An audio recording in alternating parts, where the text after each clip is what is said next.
Здравствуйте, уважаемые мои подписчики канала Mazda 626. Сегодня эту машину я купил 2 года тому назад. Сегодня будем устранять скрип на двери с правой стороны.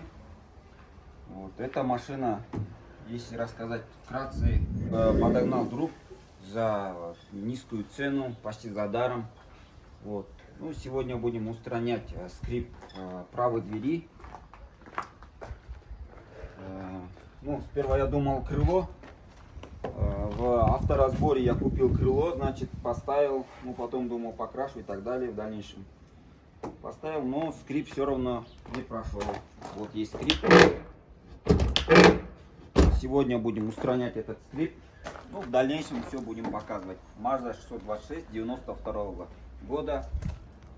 Ну, значит, откручиваем здесь 3 болта. Вот первый, второй, третий болт. Вот эти 2 болта, так как это старая машина и коррозия и так далее, все роль играет.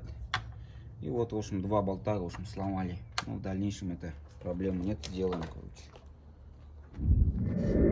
Ну, здесь вот еще один болт, вот здесь 3 болта, и внизу здесь еще здесь 2 самореза есть.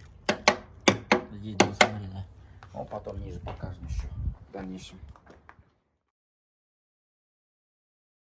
Когда вот болт сорвали, значит, просверлили сверлом по отверстию и мечиком, значит, сделали резьбу, прорезали там и поставили новую гайку, и все нормально стало. И поставили, установили 2 болта.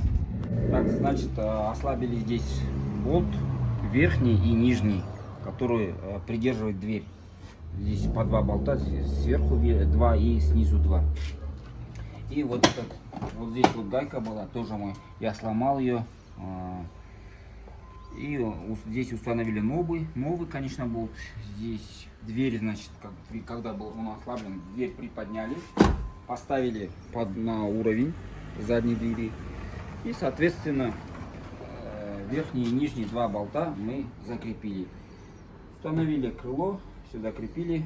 Нижние 2 самореза я не мог открутить.